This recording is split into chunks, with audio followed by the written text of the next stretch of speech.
तशक्कुर digital में खुशामदीद। नाजरीन, ईरानी सदर इब्राहिम रईसी उम्मत मुस्लिमा की वहदत और इत्तेहाद के दाई थे। आलम इस्लाम अजीम रहनुमा, जबकि पाकिस्तान एक अजीम दोस्त से महरूम हो गया है। ईरानी सदर और वजीर खारजा ने फलस्तीन और कश्मीर के मसले पर हमेशा पाकिस्तान, कश्मीरियों और फलस्तीनियों के मौक़िफ़ की भरपूर तायीद और हिमायत की। उनका और उनके साथियों का जांबहक होना पूरी उम्मत मुस्लिमा के लिए बहुत बड़ा नुकसान है। गुज़िश्ता माह ईरानी सदर के दौरा पाकिस्तान से पाक ईरान ताल्लुकात में बेहतरी और मुस्तकबिल में ताल्लुकात की मजबूती का अज़म पाया गया।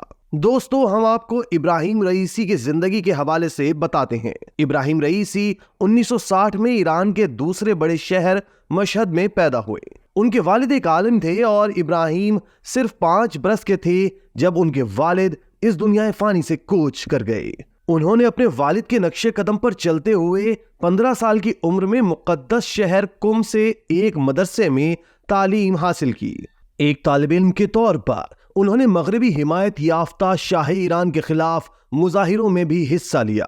शाह ईरान सन 1979 में आयतुल्लाह रूहुल्लाह खुमैनी की क़यादत में इस्लामी इनकलाब के बाद माज़ूल हो गए थे। इनकलाब के बाद उन्होंने अदलिया में शमूलियत इख्तियार की और कई शहरों में प्रोसिक्यूटर की हैसियत से खिदमात सरअंजाम दी।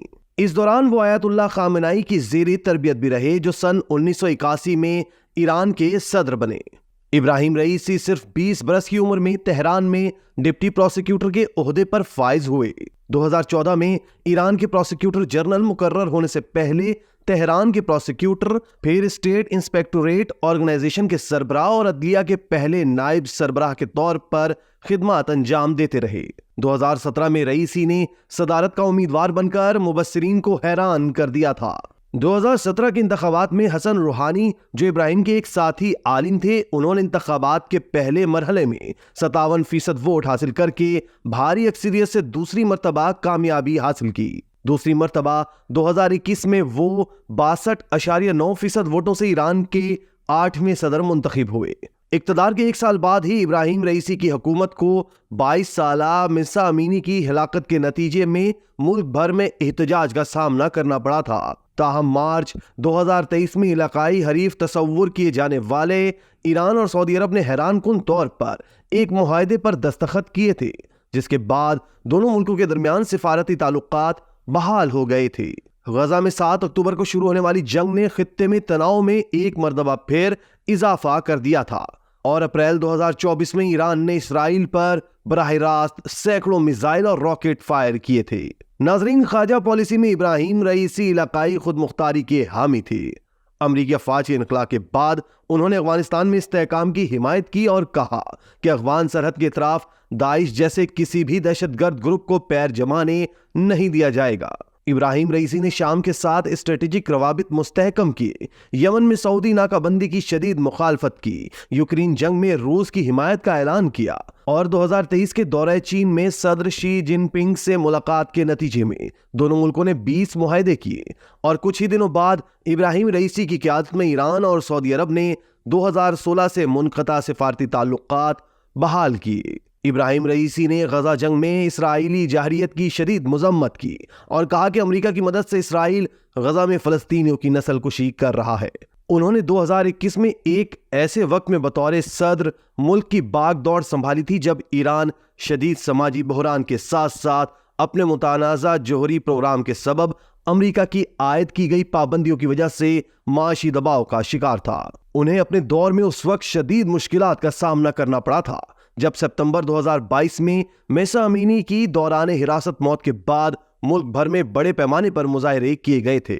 इतवार को अज़रबैजान के सदर के हमरा डैम के इफ्तिताह के बाद तकरीर में इब्राहिम रईसी ने एक मरतबा फिर फ़लस्तीनियों के लिए ईरान की गैर मशरूत हिमायत का आदा किया था। ईरानी सदर ने कहा था कि हम समझते हैं कि फ़लस्तीन मुस्लिम दुनिया का सर-ए-फ़हरिस्त मसला है और हमें यकीन है कि ईरान और अज़रबैजान के अवाम फ़लस्तीन और गजा के अवाम की हिमायत और सहयूनी हुकूमत से नफरत करते हैं। इब्राहिम रईसी अप्रैल 2024 में पाकिस्तान के 3 रोज़ा दौरे पर एक ऐसे वक्त में आए जब इससे 2 माह कबल पाकिस्तान और ईरान के दरमियान सरहद पर एक दूसरे के खिलाफ हमले हुए थे। सबसे पहले ईरान ने 16 जनवरी को पाकिस्तानी इलाके के अंदर मिसाइल हमले करके मुबैना तौर पर एक तंजीम के ठिकाने को निशाना बनाया। इससे कबल 15 दिसंबर 2023 को इस तंजीम के एक मुबैना हमले में ईरानी शहर रिस्क में 11 पुलिस एहलकार जान से हाथ धो बैठे थे। इसके 2 ही दिन बाद पाकिस्तान ने ईरान के बलूचिस्तान सिस्तान सूबे के अंदर जवाबी हमला किया और कहा कि उसने बलूचिस्तान लिबरेशन आर्मी और बलूचिस्तान लिबरेशन फ्रंट के खुफिया ठिकानों को निशाना बनाया है। इन हालात में दोनों पड़ोसी मुल्कों के दरमियान कशीदगी बढ़ गई थी और इसी तनाजुर में सदर रईसी ने जब पाकिस्तान का दौरा किया तो उनका गर्म जोशी से खैर मकदम किया गया। ईरानी सदर इस दौरे के दौरान लाहौर और कराची भी गए थे। हेलीकॉप्टर हादसे में ईरानी सदर इब्राहिम रईसी की शहादत पर फलस्तीनी मज़ाहमती तंजीम हमास और यमन की हौसी सुप्रीम इनकलाबी कमेटी के सरबराह मोहम्मद अली हौसी ने अपने रद्द-ए-अमल का इजहार किया है। हमास ने ईरानी हुकूमत और अवाम से इस सानहे पर ताज़ियत और यकजहती का इजहार किया। अपने बयान में हमास ने फलस्तीन काज की हिमायत करने पर ईरानी रहनुमाओं को सराहा है। नाज़रीन, हमास की जानिब से जारी किए गए ताज़ियती बयान में उम्मीद जाहिर की गई है कि ईरानी इदारे इस अजीम नुकसान के असरात पर काबू पा लेंगे। यमन की हौसी सुप्रीम इनकलाबी कमेटी के सरबराह मोहम्मद अली हौसी ने जारी किए गए बयान में कहा है कि इस अजीम सानहा पर ईरानी अवाम, ईरानी क़यादत और सदर रईसी के अहले खाना से ताज़ियत का इजहार करते हैं। मोहम्मद अली हौसी का यह भी कहना है कि उम्मीद है कि ईरानी अवाम खुदा की मर्जी से अपने अवाम के वफादार कायदीन पर एतमाद रखेंगे। ईरान के सदर इब्राहिम रईसी के हेलीकॉप्टर के हादसे में इंतकाल के बाद मुल्की आइन के मुताबिक 50 दिन में नए सदर का इंतखाब लाजिम है और इस वक्त तक मुल्क के रहबरी आला आयतुल्लाह खामेनी की मंजूरी के बाद अव्वल नायब सदर मोहम्मद मुखबिर मुल्क के अबूरी सदर होंगे। इस्लामी जमहूरिया ईरान के आइन के आर्टिकल 131 के मुताबिक सदर की मौत की सूरत में उनका नायब या मुअव्वन अव्वल क़यादत की मंजूरी से अपना ओहदा और जिम्मेदारियां संभालता है और मजलिस के स्पीकर, अदलिया के सरबराह और नायब सदर अव्वल पर मुश्तमिल एक कौंसल इस बात की पाबंद होती है कि सदर की मौत के बाद ज्यादा से ज्यादा 50 दिन के अंदर नए सदर के इंतखाब को मुमकिन बनाया जाए।